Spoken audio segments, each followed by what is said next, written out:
Congratulations! Part ng newest edition ng Greatest Players ng PBA. What does this mean to you po and sa naging career ninyo for the past years din? Kay Daddy po. Si Daddy po kasi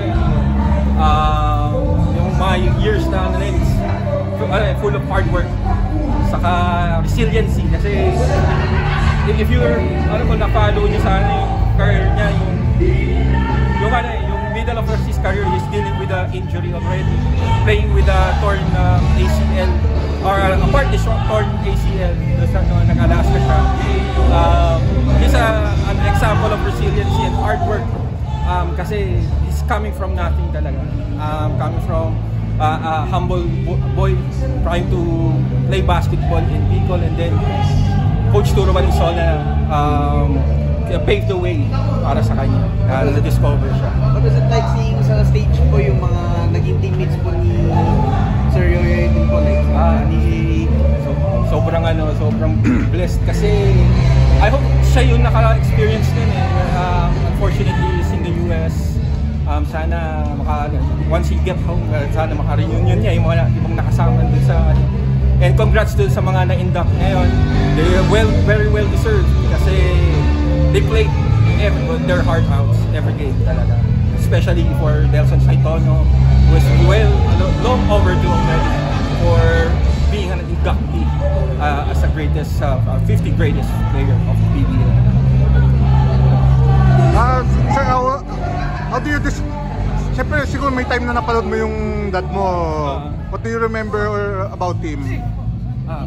My dad kasi ang natatandaan ko lagi sa kanya is dealing an injury. With a sprained ankle, hindi niya hintayin. He will continue to play basketball in his best ability talaga. There are times na minsan struggle din siya pero talagang hindi siya susuko. Talagang heart to heart. And the most memorable kasi nun is he's playing in the toughest era of basketball kasi it's more physical. And yung the toughest nun is yung reception ng tao sa basketball dati. Grabe.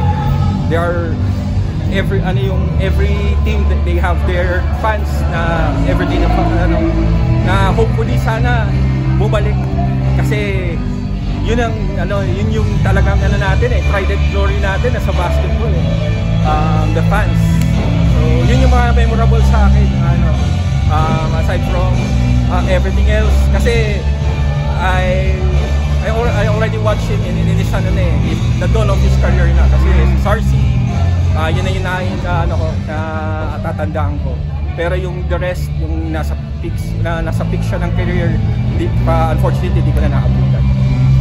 May dala kang yung replica ni yung Hills Brothers nung 87. Pinapirma ko sa mga legends, is to those who did a frame as a remembrance of his legacy. Yung mga nakalaro niya dati, ng mga bagong players after him na na-induct. Marami nagsasabi yung 87 year niya was probably his best year. Probably may have won the MVP. Yeah. Actually, as my mother always told us na talagang siya yung pinaka-peak na talaga ng career niya. Kasi lahat doon na yung restriction sa sa kanila ng mga big men doon.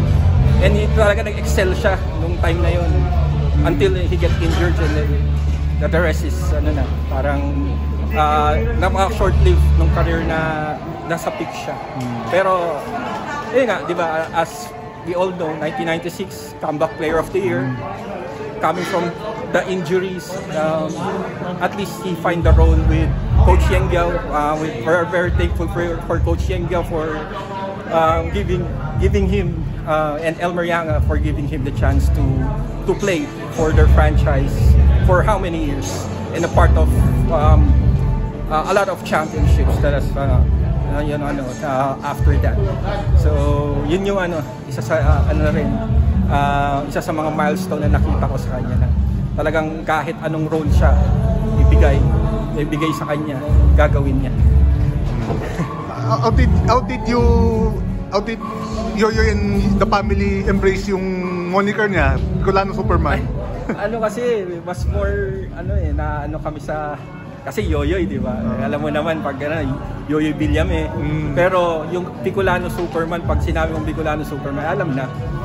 Ano talaga, we take pride dun sa pangalan niya na yun kasi as a parang inano siya, kinumpara siya kay Superman due to his strength sa paglalaro ng basketball, sa kanyang perseverance. That's give us pride as his family.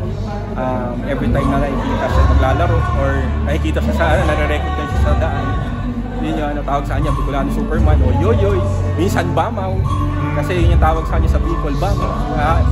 Yun yung niya.